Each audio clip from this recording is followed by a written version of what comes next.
भारतीय किसान मजदूर यूनियन के अध्यक्ष भाई सुरेश खोत जी, अशोक बलारा जी जाट आरक्षण संघर्ष समिति से, रसिका जी चंदनी साहब और यहाँ की आयोजक जो कमेटी है, स्टेज पर बैठे तमाम साथी, हमारी बहनें और मीडिया के साथी जो आज इसको कवर कर रहे हैं।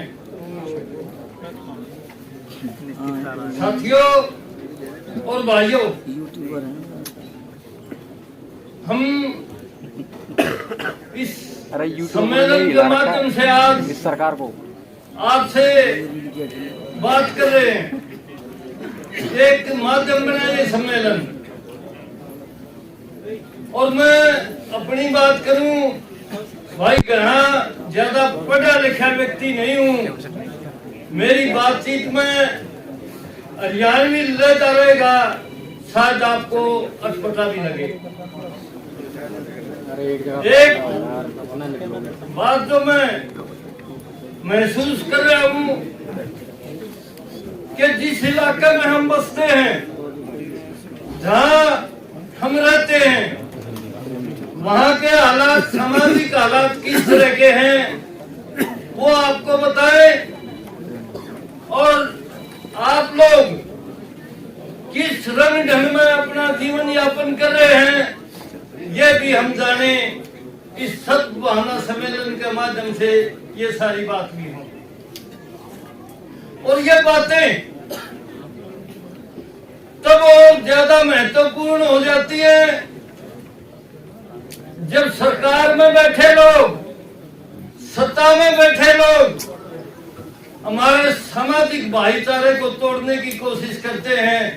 उसको भाईचारे का जो माहौल है उसको बिगाड़ने की कोशिश करते हैं। बड़ा अजीब लगता है। जिम्मेदार पुलिस अधिकारी दफ्तरों में नहीं है, उड़दंगबाज, समाज तोड़क लोग और लंपट किस्म के लोग भड़काऊ और उकसावेपूर्ण वीडियो बना बना के डाल रहे हैं। और हद तब हो जाती है जब मंत्री और मुख्यमंत्री जैसे लोग ये कहते हैं, उनको सर्टिफिकेट देते हैं कि इन लोगों का ये निर्दोष है, इन लोगों का इन बातों से कोई वास्ता नहीं है। इसलिए ये वो भी बहुत महत्वपूर्ण बात है। आज एक बात मैं समझता हूं कि जरूर करनी होगी समाज में, वो लगातार होती भी है। जब इस तरह का माहौल बनता है तो जो समाज में अमन पसंद लोग हैं,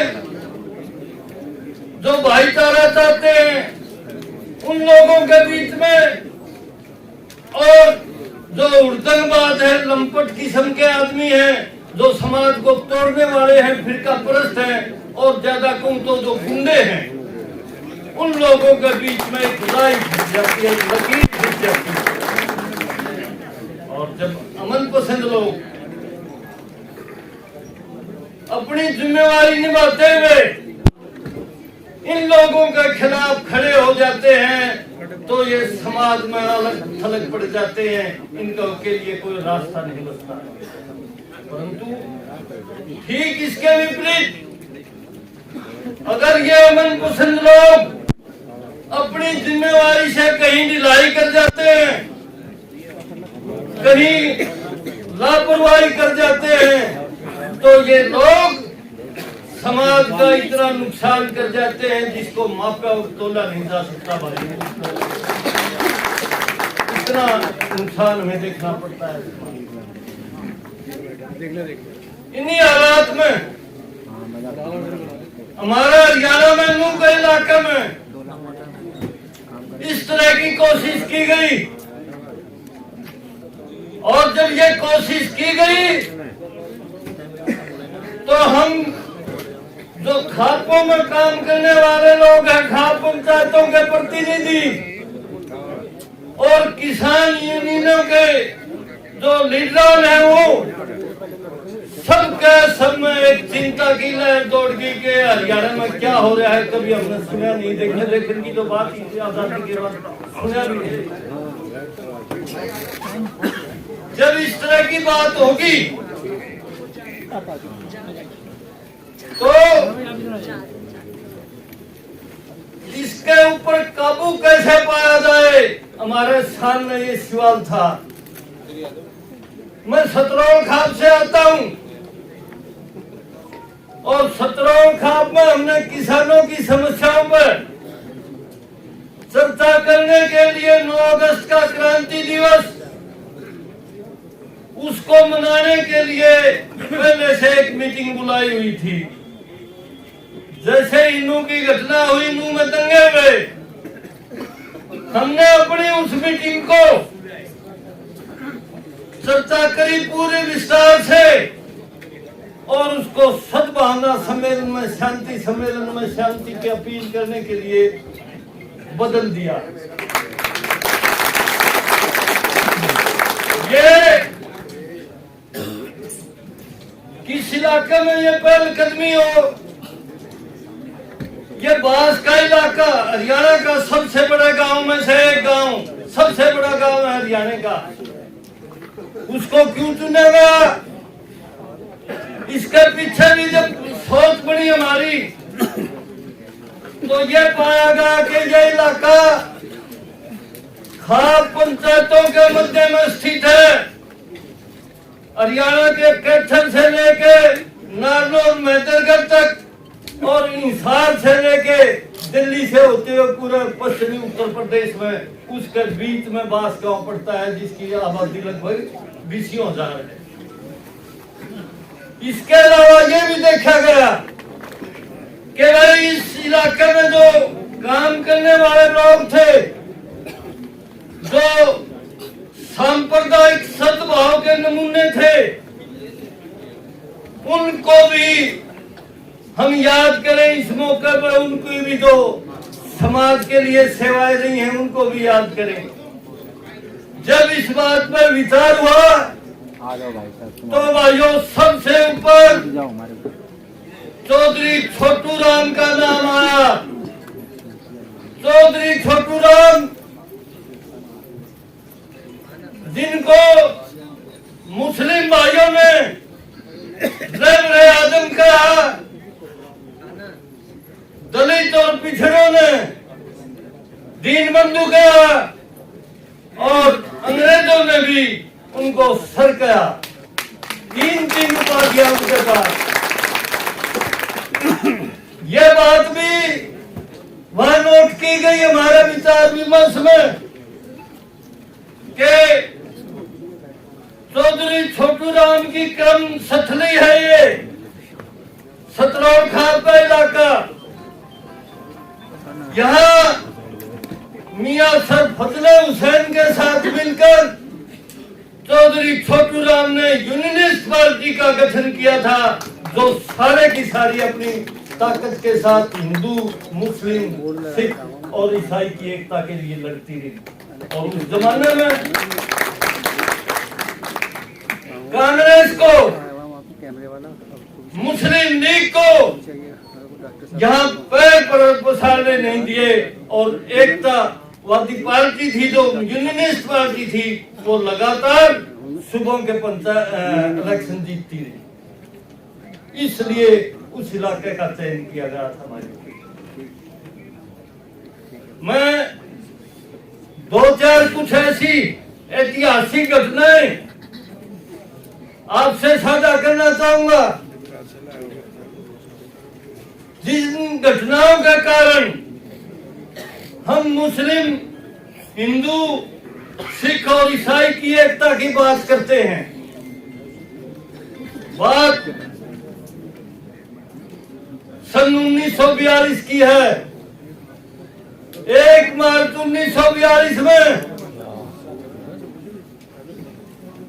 जाट हाई स्कूल रोहतक के मैदान में चौधरी छोटू राम का साठा मनाने के लिए, साठा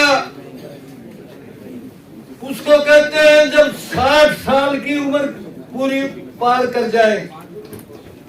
वो मनाने के लिए वहां एक बहुत बड़ा जलसा किया गया। बहुत सारे लोगों ने चौधरी छोटू राम के काम की, मियां फिजले हुसैन के काम की प्रशंसा की, बढ़ाई की। और उसी इजलास में जो चौधरी छोटू राम ने जो बातें कही, हम लोगों ने हरियाणा में जो उस इलाके में बसते हैं उन बातों का पल्ला गांठ ना ली और ये मान लिया कि हमारे देश की एकता को, हमारे समाज की बलबुद्धि को ये बातें आगे ले जाने वाली है। वो बात मैं आपसे साझा करना चाहता हूँ। तो छोटू राम ने जब वहां बोला, वो अपने बारे में भी बोलते हैं। बोलते हुए उन्होंने कहा कि भाई हम भारतवासी हैं, रक्त और वंश से हम जाट हैं, पैसे से हम किसान हैं। इसलिए दो बातें बहुत गहराई से आपने सोचनी होंगी। वो आज समय की जरूरत है, हमें भी सोचने की जरूरत है। और वो बातें, पहली बात थी धर्म और दूसरी बात थी राजनीति। धर्म के बारे में तो साहब ने कोई लंबी चौड़ी बात नहीं करी, इतना ही कहा कि भाई धर्म आदमी का व्यक्तिगत लाभ का मुद्दा है। व्यक्तिगत अपनी आत्म लाभ के लिए वो इस पर कैसे भी माने, किसी भी धर्म को माने, किसी भी तरह से अपनी आराधना पूजा करे, और भाई को किसी धर्म को ना माने तो भी कोई दिक्कत नहीं है। ये बात तो धर्म के बारे में चौधरी छोटू राम ने कही। दूसरी बात उन्होंने जो कही वो ये थी राजनीति की। उन्होंने बताया भाई तो राजनीति दो तरह की है। एक राजनीति है किसानों की, मजदूरों की, देहाती गरीबों की, जो जिनको लूटा जा रहा है लगातार।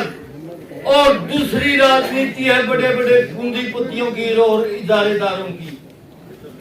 उन्होंने साफ किया कि भाई हम लोग यूनियनिस्ट पार्टी के लोग, एक मिनट चाहूंगा साहब, थोड़ी सी ये अक्षमा चाहूंगा, समय की दिक्कत समझता हूं मैं भी, परंतु तो छोटू राम जो पुरुधा थे इस हिंदू सिख मुस्लिम एकता के, उनके बारे में चर्चा करें। ये प्रसंग में जरूर पूरा करना चाहूंगा, क्षमा चाहूंगा। दूसरी राजनीति की बात करते हुए उन्होंने बताया कि ये दूसरे किस्म की राजनीति पूंजीपतियों और इदारेदारों की है, और हमारा इस पूंजीपतियों की राजनीति से कोई वास्ता नहीं। हम किसान की, मजदूर की, देहात के गरीब गुरबे की राजनीति करेंगे। ये हमारा तो छोटू राम ने 1 मार्च 1942 में ये बात कही थी। एक और बात उन्होंने कही, अपनी बात को थोड़ा छोटा करते हुए, वो 1912 तक आगरा में वकालत करते थे और अपने होम डिस्ट्रिक्ट में आए। उसके बाद रोहतक में जो उनका गृह जिला था, वहां आते उन्होंने जो देखा वो था कि समाज के ऊपर हिंदू महासभा के लोगों का और शहर में जो बसने वाले आर्य समाजी थे उनका एक प्रकार से कब्जा था। और ये बात तो साहब को किसी भी तरह मंजूर नहीं थी। अपनी तारीख में उन्होंने इस बात को कहा कि जो ये हिंदू महासभा के लोग हैं, इनको मैं पूंजीपति मानता हूं, इनको मैं गरीब का, किसान का, मजदूर का खून चूसने वाले मानता हूं और उस खून का ये व्यापार भी करते हैं।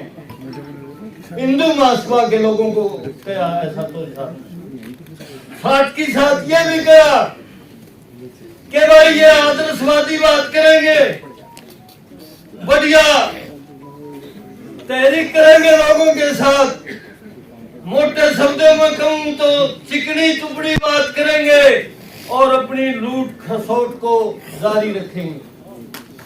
इसलिए उन्होंने उस समय ऐलान कर दिया कि भाई हिंदू महासभा से हमारा कोई लेना देना नहीं है, हम हर जाति के किसान हैं, मजदूर हैं और इनसे भी हमारा कोई वास्ता नहीं। इन्हीं हालात में दोस्तों अपनी बात को समापन की ओर ले जाते हुए एक बात और उन्होंने कही थी उसी इजलास में कि भाई जो इसका इलाज है, इस बीमारी का इलाज कैसे हो, जो ये आपस में सांप्रदायिक दंगे, आपस में सांप्रदायिक दवेश करने की जो बात चल रही है, इसका इलाज क्या हो।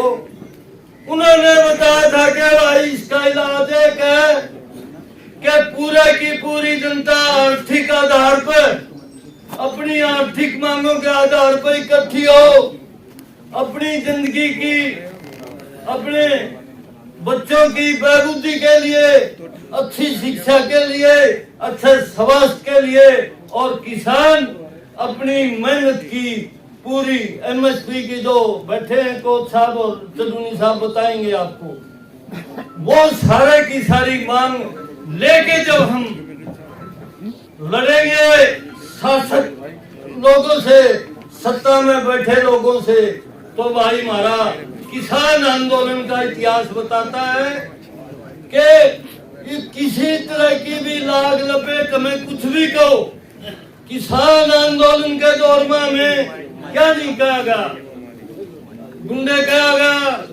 आतंकवादी कहा गया, खालिस्तानी कहा गया, और भाई एक नई सी बात चल रही है, टुकड़े टुकड़े गैंग भी कहा गया। हमारे ऊपर किसी बात का असर नहीं हुआ, क्योंकि वो हमारी आर्थिक पैसे देने की मांग की लड़ाई थी, और आज जरूरत भी इस बीमारी से अगर निपटना है तो सारे के सारे भाई इकट्ठे होके अपनी आर्थिक मांगों के लिए अपनी बातों के साथ अपनी बात समाप्त करते हुए आपका